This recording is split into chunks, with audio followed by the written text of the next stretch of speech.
It's my honor to get to introduce our guest speaker tonight.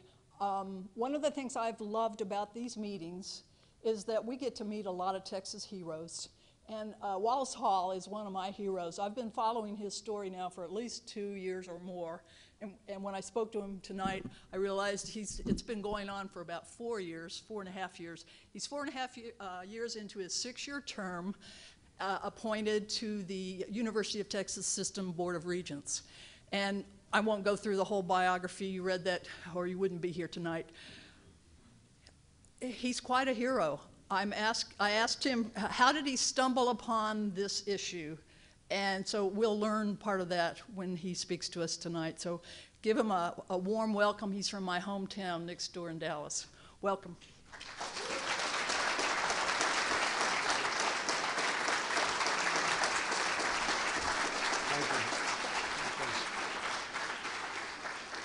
First, thank you so much for having me here this afternoon. Julie, thank you for the invitation. And I must admit, before I begin my prepared comments, I want to say there hasn't been a lot to be optimistic about over the last 4.5 years in dealing with the politics of Austin. But I will say that the reputation of this Tea Party group is fantastic, and the idea that all of y'all would come out here on a 105-degree August evening and participate is a testament to that. So thank you, really appreciate it. In preparing for my comments today, I drew from many of my experiences as a UT Regent. As a result, I've chosen the following topics. First, a brief overview of what I thought I was going to be doing as a Regent, what I actually ended up doing, and then the attacks that ensued. Second, thoughts on who is to blame for the failures of public higher education, not only in Texas but nationally. And finally, additional thoughts on the political culture in Texas that has led to our problems and what you can do about it. In February of 2011, I was appointed as a member of the University of Texas System Board of Regents. We are a group of 9 unelected citizen volunteers appointed by the governor, reviewed by a state Senate nominating committee, and confirmed by a vote of the full Senate. We are responsible for leading our UT institutions. This includes setting goals for their futures and ensuring every policy and program is properly aligned to meet those goals.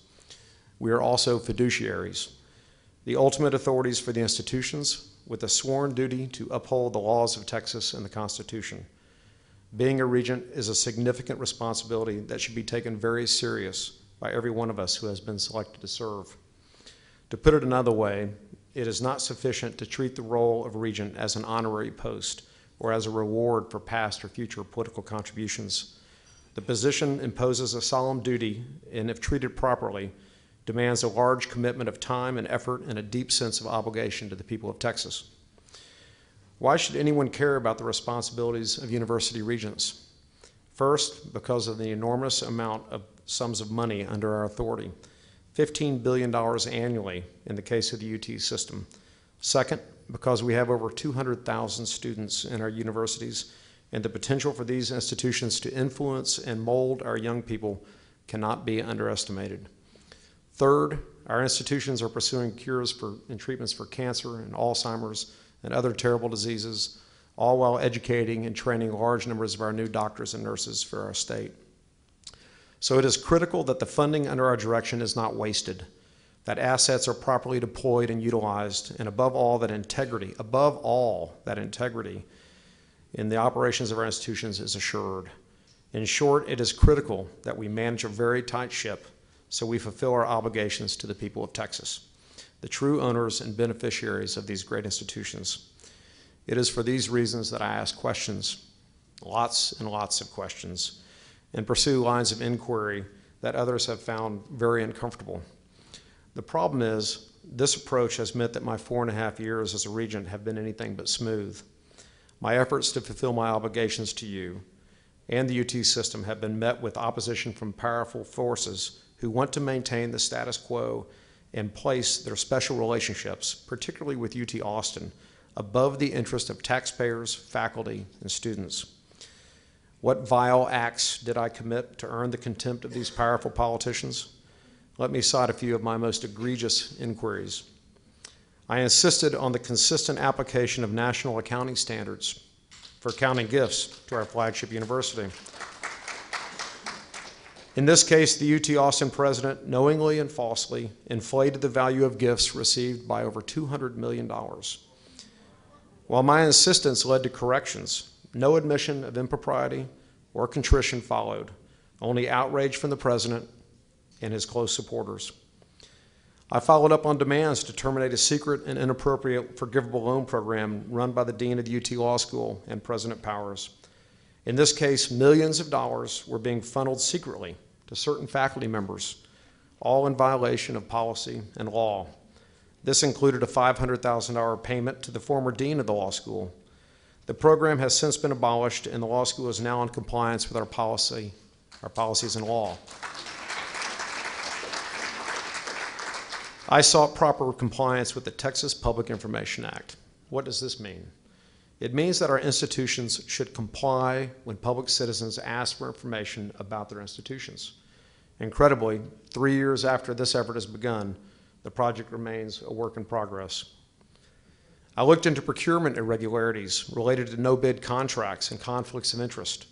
Over a year prior to the Health and Human Services contracting scandal was uncovered, we had already uncovered similar procurement problems, resulting in a system-wide review to improve our transparency and efficiency and reduce conflicts of interest. And finally, I also demanded more answers about admissions improprieties and influence peddling involving the former president of UT Austin. You may all know where this has taken us. Conducting a secretive backdoor admissions practice is fundamentally dishonest. To justify its existence by claiming everyone does it is cynical and indefensible. Should we buy the line that aberrations in admissions is a national condition and part of the fabric in our universities? Or should we insist that this kind of corruption not be tolerated in Texas? The most prominent attempt to stop me was in the form of a campaign by House Speaker Joe Straus to impeach me. He was assisted by the former chair of the House Appropriations Committee, Jim Pitts, and Dan Branch, the former chair of higher ed, and more recently a failed candidate for Texas Attorney General. The so-called Transparency Committee on System Operations, AKA the Ministry of Magic, failed to impeach me, of course, or to land any blow at all. They voted to censure me. Many on this committee have felt and will feel this group's true censure at the ballot box. Worse, when they failed to impeach me because their claims were absurd, the same elected officials who were supposed to help me look out for your interest attempted to convince a Travis County grand jury to indict me. Sound familiar? Yes. Since when should differences of opinion on matters of higher ed governance lead Speaker Straus to drum up criminal charges against trustees? Here is my bottom line. Accountability in our public institutions demands rigorous oversight by board members. In universities, improving graduation rates, raising the quality of the educational experience, lowering cost, improving access, and reducing student debt loads are worthy goals and formidable. That means we must be able to identify and remove barriers that prevent our success. But there is more.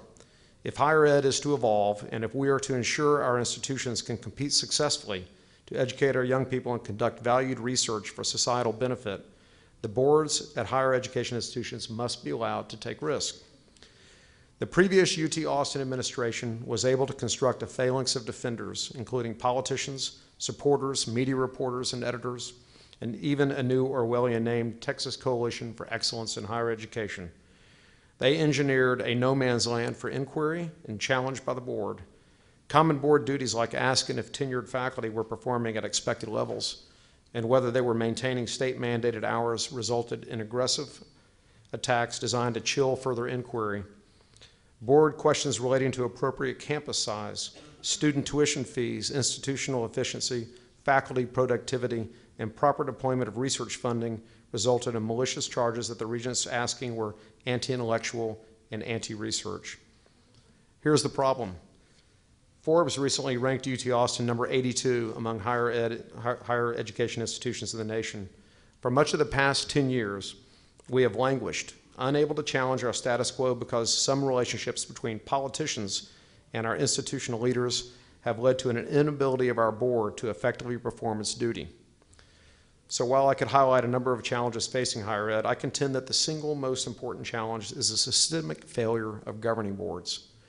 While many critics are quick to blame the universities themselves for the most obvious higher ed challenges, they should look more closely at the men and women who occupy university boards. These are the governing bodies tasked by law to oversee and manage the institutions. We will never achieve significant gains if they are prevented through intimidation, coercion, or influence peddling from performing their duties.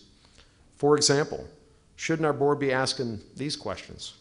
What benefit did the politicians who requested admissions favors at UT receive through their special relationship with the UT president?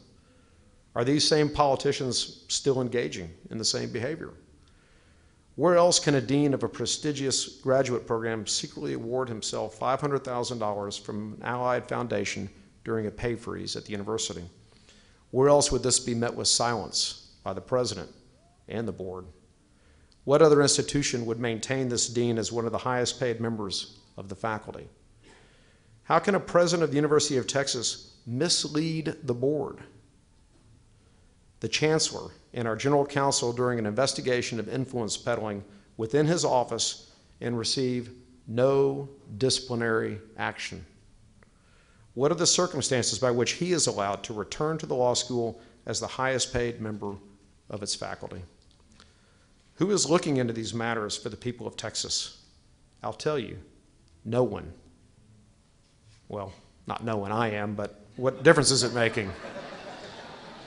The most insidious result of political influence peddling is severely limited oversight because regents are either too intimidated or disinterested to perform their regental duties.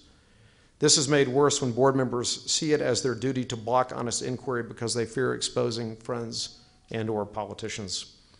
It is one thing for board members to sit by while others ask uncomfortable questions, or in other words, perform their duties. It is something else for board members to encourage opposition to other board members who ask uncomfortable questions. Unfortunately, this is what is taking place in our board. Our board leadership consistently has pushed for more and more rule changes that restrict, if not make impossible, efforts by regents who want to obtain information. Under their new rules, they must say okay before I or any minority of regents can get answers to important questions. This creates a gross abrogation of regent duties and puts us in positions of failing to comply with the law. For example, under the new rules, I am denied access to important information about the admissions problems at UT that I need to render informed decisions. Instead, I can only rely on spoon-fed, redacted, and narrow information selected for me by employees over whom I'm supposed to have oversight. This is flat out poor governance. Worse, it puts every regent in an untenable position. What will happen if further abuses we should have known about are one day revealed? Why are we not digging deep into areas of concern to correct known problems while they are still manageable? What I have learned well through my efforts to improve and care for the UT institutions is that opacity is our enemy. If there is no transparency, there can be no accountability. That means government institutions without transparency do not answer to the people. In fact, they can't. And we all know what that means. Will we one day add UT to the list of institutions corrupted by our government leaders? Fast and Furious, IRS targeting of private citizens, Lois Lerner's missing emails and hard drives, Hillary Clinton's missing emails and hidden email server, the Benghazi cover-up? Why is there no accountability? Why do we tolerate this? The answer is we cannot tolerate lack of accountability in Texas. Let me tell you why. As a regent, I sometimes have access to information that I cannot share. Fair enough. But if you had the same information, UT would not be able to resist needed reforms. I apply this same view to every other institution that fails to meet its stated goals or levels charges at reformers. Consider, Representative Jonathan Stickland is the subject of yet another special committee investigation by House leaders who accuse him of somehow helping constituents register their views on his legislation to eliminate traffic stoplight cameras. They won't tell him what law or rule he supposedly broke, but have dispatched the Texas Rangers to interrogate his staff and even track down voters around Texas who registered in favor of his bill, a clear violation of their constitutional right to petition their government. Michael Sullivan, has been pursued relentlessly by the Texas Ethics Commission because House leaders are demanding that he tell them who his members are. Never mind that the Constitution makes clear he does not have to. They plan to make him pay as much as possible for the privilege of exercising his First Amendment rights. Former Governor Perry has reportedly spent millions of dollars defending against charges by the Travis County DA that he somehow engaged in corruption by first telling the DA he would veto legislation for her office and then doing it. And now, perhaps worst of all, after failed attempts in 2 other counties, prosecutors got a grand jury to indict Attorney General Ken Paxton because he supposedly convinced Representative Byron Cook to invest in a company without telling him he was not an investor. You heard that right, yet another new and bizarre legal theory. What do these efforts to make criminals out of our most outstanding citizens have in common? Every one of these actions was initiated by Speaker Joe Strauss or his allies, including Dan Branch, Joe Pickett, Jim Pitts, and Byron Cook. Join me in one simple act when you leave here tonight. Pay attention as these cases unfold to learn about who is behind them. You will not be surprised that it is many of the same individuals who came after me. And you won't be surprised when none of the individuals they targeted is convicted of any crime, just like me. Politicians in positions of leadership should be held to the highest standards of all, since they are the ones who wield the greatest power and are best positioned to abuse their offices. Most politicians exhibit an extreme dichotomy between telling people what they want to hear versus doing what they want. In economic terms, this is called declared preferences versus revealed preferences. So don't just listen to what they say, but watch what they do. Common sense, right? As an example, take Representative Stickland or Senator Connie Burton. There is no sunlight between what they tell their constituents they will do and what actions follow.